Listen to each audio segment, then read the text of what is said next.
하나님 감사합니다. 연약하여 실수하고 넘어지고 다른 이들까지 실족하게 하여 넘어지게 하는 우리들인데 그런 우리를 용서하여 주시고 늘 사랑으로 인도하시며 나아갈 방향을 알려주시니 감사드립니다. 주님 보여주시고 분명하게 알려주시는 뜻은 한 사람이라도 실족하여 잃어버리지 않는 것이라 하셨는데 우리는 이 부분을 많이 놓쳤습니다. 내가 상처받고 무시당하고 실족하는 것에는 정말 예민해 하면서도 내가 무심코 던지는 말 한마디 표현으로 다른 이들이 상처받는 것에는 무관심해 했습니다. 우리가 몸으로 봉사하고 몸으로 헌신하고 몸으로 땀 흘리는 것이 중요하다는 것을 아는 것처럼 우리의 언어, 말의 표현 역시 중요함을 알게 되기를 원합니다. 수많은 시간을 봉사하고 땀 흘려 수고한 것이 고작 말 몇 마디로 모두 무너질 수 있음을 알게 하시고 내 말의 표현을 점검하고 신중케 하셔서 나를 살리고 주변을 살리고 쓰러진 자를 일으켜 세우는 따뜻한 언행의 소유자들 다 되게 하옵소서. 명절로 이곳저곳 흩어져 가족들을 만나는 모든 발걸음에 안전을 더하시고 찾아가는 열심과 수고 이상으로 말의 표현으로 실수하지 않게 하옵소서. 새해 덕담으로 또 상대방의 상황을 헤아리며 축복하는 말을 더 많이 하게 하시고 늘 나보다 남을 먼저 헤아리며 존중하고 높이는 겸손의 언행이 드러나게 하옵소서. 운전으로, 음식으로, 용돈으로, 선물로 저마다의 사랑 표현이 온전히 잘 전달되게 하시고 오해 없게 하시며 나라 전체의 어려움과 갈등이 소중한 가정에 부정적으로 영향 미치지 않도록 우리의 대화 속에서 부드러움과 긍정이 더 많이 드러나게 하여 주옵소서. 청년들의 선교 현장에도 함께 하셔서 어제 주일 예배와 어린이 사역을 감당하고 그리고 권사님들 손길로 한국의 음식도 나누며 기쁨의 주일을 보내게 하셨다는 소식에 감사합니다. 이번 한 주 오늘부터 학교를 찾아가고 빈민촌을 찾아가면서 어린이들과 청소년들, 청년들을 만날 텐데 만나는 모든 만남과 사역들 속에서 복음이 증거되고 하나님 사랑이 전달되는 선교 현장 되게 하옵소서. 아프지 않게 하시고 탈나지 않게 하시고 안전함으로 지켜 주옵소서. 그들의 빈자리를 느끼는 가족 모임에서도 이들의 소중함을 알게 하시고 응원하며 기도하게 하셔서 비록 떨어져서 명절을 함께 하지는 못하지만 새로운 도전과 순종과 사역의 자리에 있는 것으로 감사하며 함께하는 마음도 허락하여 주옵소서. 한 주간의 새벽을 지키는 자들에게도 건강을 더하시고 명절의 피곤함으로 지치지 않게 하시며 오히려 이 새벽이 이들을 살리고 삶의 중심을 잡아가는 소중한 시간들 되게 하옵소서. 이 새벽에도 주님 앞에 명절의 시간을 드리고 또 일천번제를 드리고 마음의 소원을 드리는 모든 손길과 그 간구의 마음을 주님 친히 받아 주시옵소서. 이제 말씀 앞으로 나아가려고 합니다. 말씀하시는 하나님을 발견할 수 있는 시간들 되게 하시길 원하오며 예수님의 이름으로 기도드립니다. 아멘.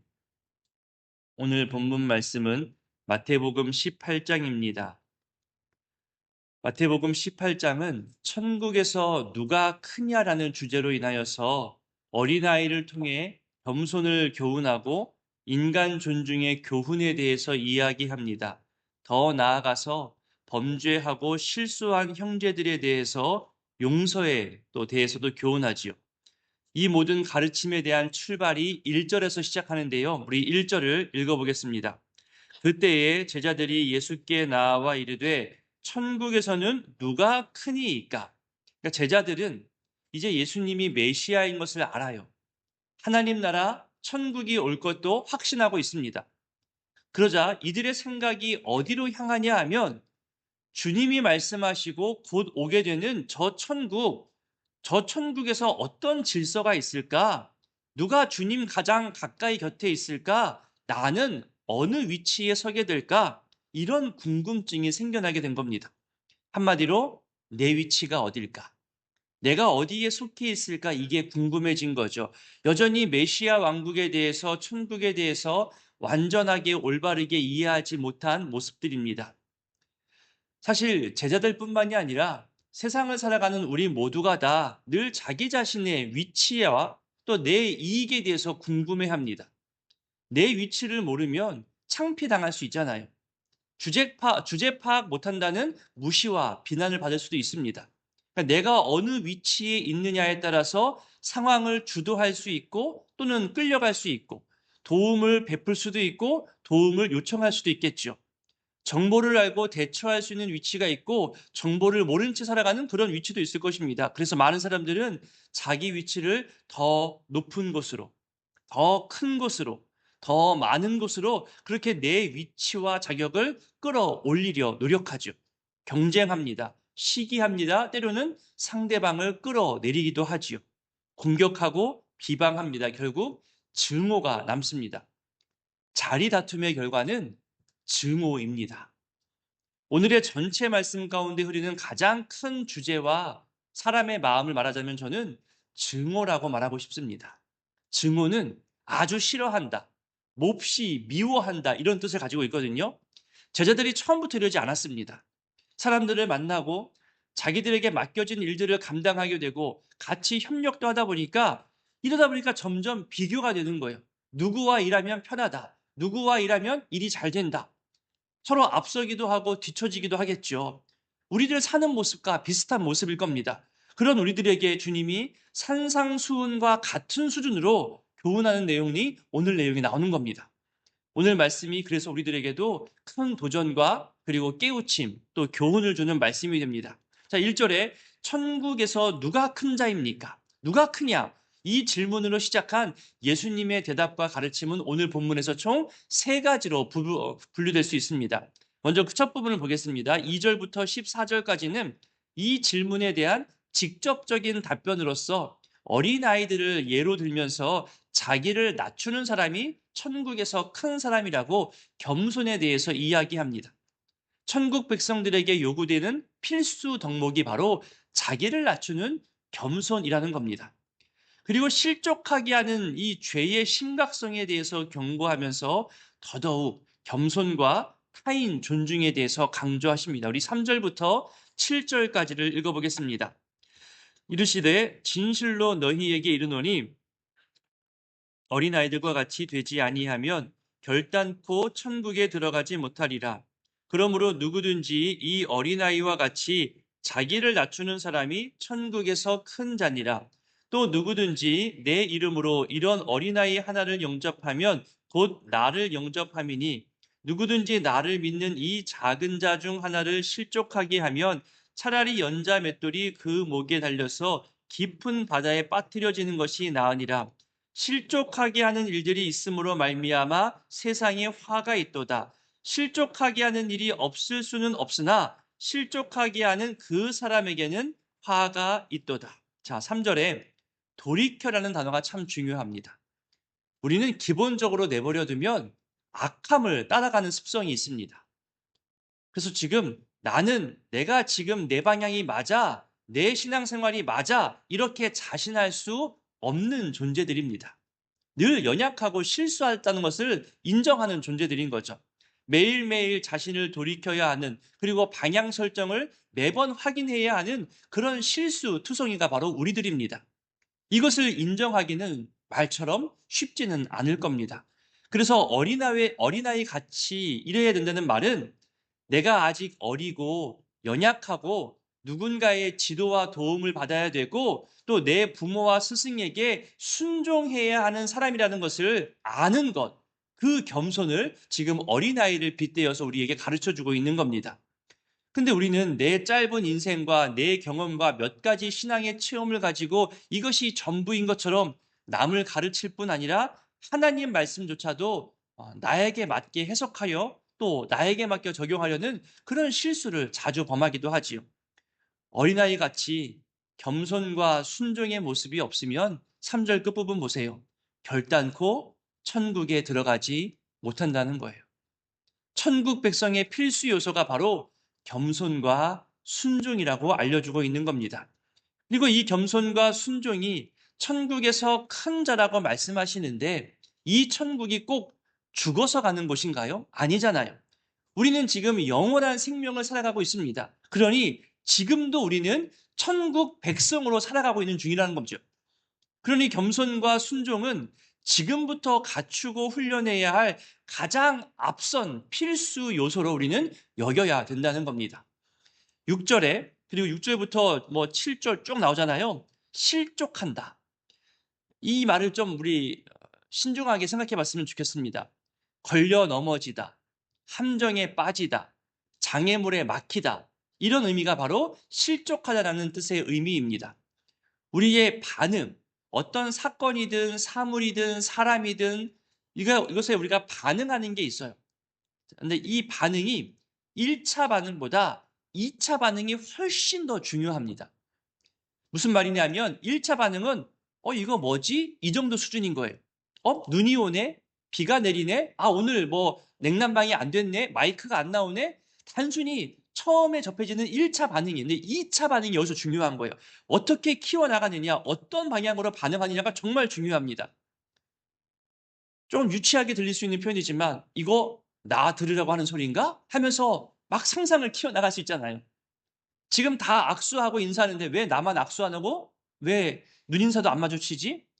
다른 사람들 다 연락하고 안부를 받았다고 하는데 왜 나만 연락이 없지? 이 정도 수준이 1차 반응이라고 한다면 또 우리 예배 중에도 말씀 중에도 여러 가지 잡다한 그런 잡념들이 생각날 수 있잖아요. 그건 다 1차 반응이에요. 근데 2차 반응은 이걸 어떻게 키워나가느냐, 어떻게 멈추게 하느냐, 이거 중요한 거거든요. 왜 나에게 저렇게 대하지? 무슨 이유가 있나? 내가 무슨 실수했나? 내가 무슨 밉보였나? 나를 왜 저렇게 대하지? 하면서 혼자 상상을 키워나고 미워했다가 용서했다가 뭐 혼자 열냈다가 시켰다가 한참을 씨름해요. 그리고 너무나 쉽게 결정하고 판단하면서 나를 싫어하는구나, 나를 무시하는구나, 나는 쓸모없구나. 자기 기준, 자기 경험으로 그렇게 해석을 키워나가는 거죠. 그래서 여러분 2차 반응이 중요한데 2차 반응 때에 내 주변 사람들에게 확인해 보는 것이 그래서 중요한 겁니다. 상대방을 이해할 때도 2차 반응이 중요한 거예요. 내 주변에 있는 사람이 나의 1차 반응 후에 조금 삐딱하고 부정적으로 내가 2차 반응을 키워나갈 때에 내 옆에 있는 사람이 아유, 왜 그래? 실족하지 않도록 붙잡아주는 역할을 하는 것이 중요한 거예요.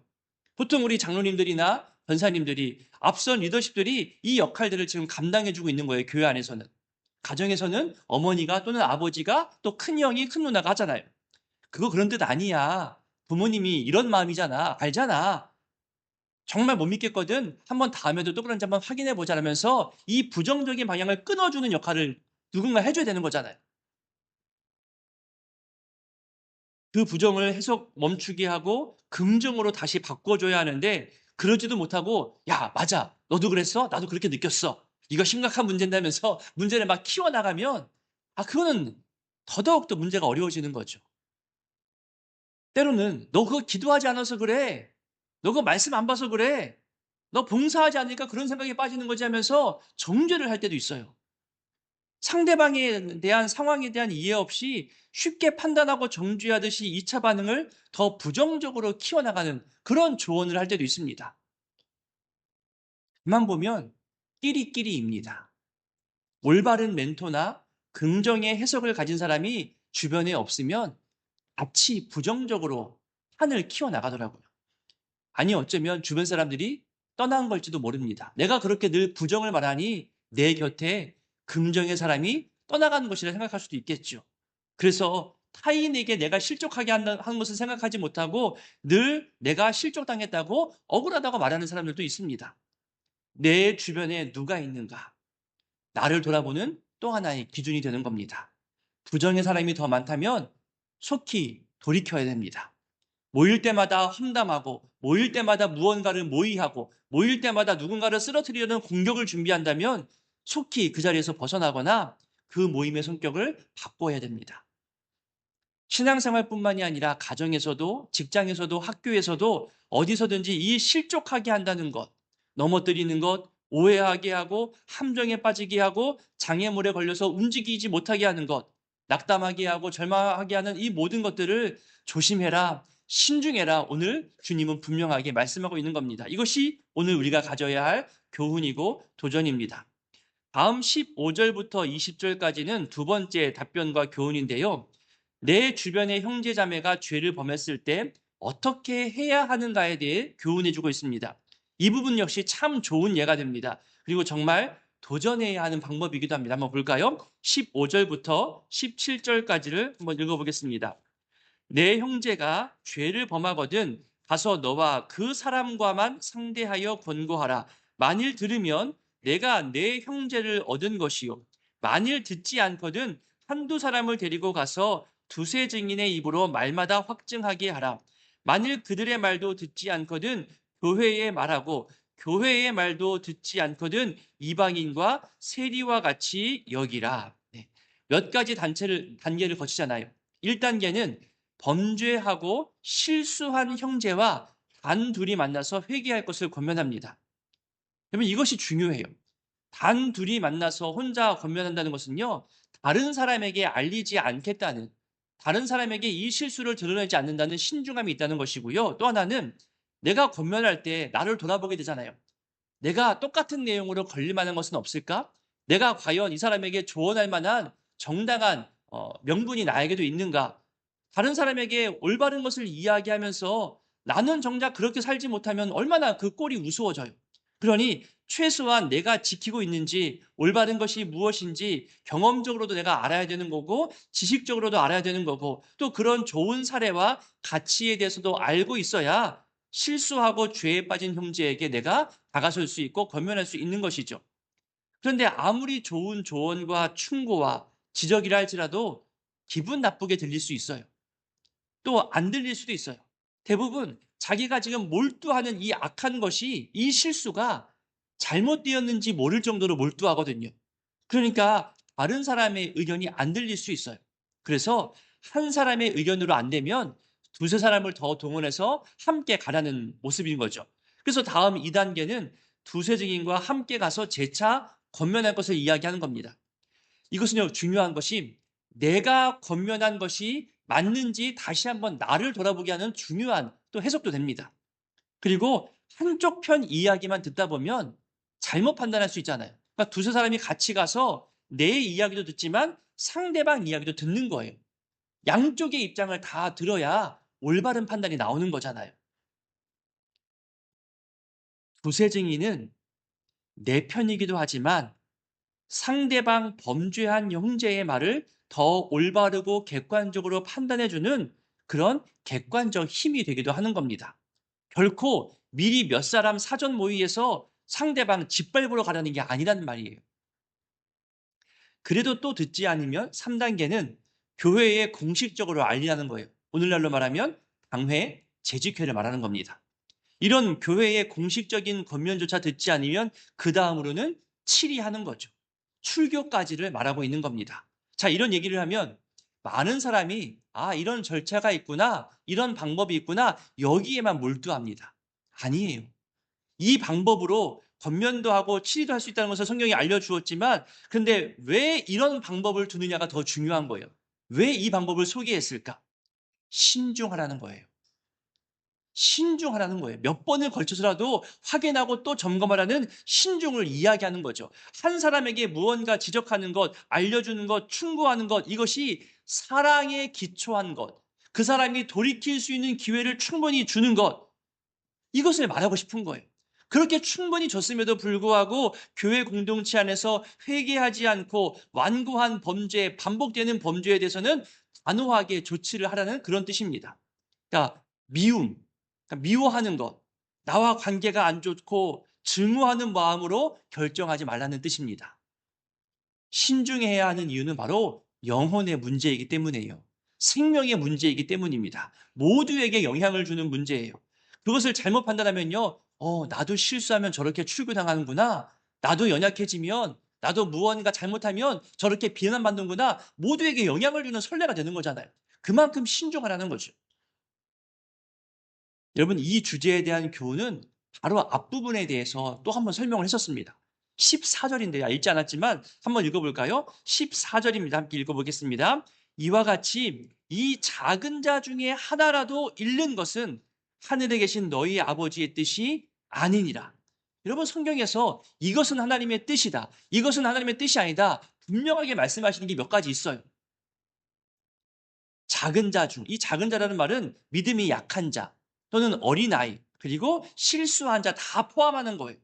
그 중에 한 사람이라도 부당한 방법으로 또는 어떤 증오하는 마음으로 잃어버리지 않는 것이 하나님의 뜻이라고 분명하게 알려주고 있습니다. 이거 놓치면 오판합니다. 이거 놓치면 사람의 감정으로 판단하게 되는 거죠. 주님의 뜻을 알게 해달라고 기도하는 사람들이 대부분 이 부분을 놓칠 때가 많습니다. 성경에서 분명하게 얘기해 놓은, 여기서 이것이 하나님의 뜻이라고 또는 이것이 하나님의 뜻이 아니라고 이렇게 주님 직접 알려주셨잖아요. 늘 드리는 말씀이지만 사람의 경험, 사람의 감정, 사람의 열심으로만 답할 때가 있습니다.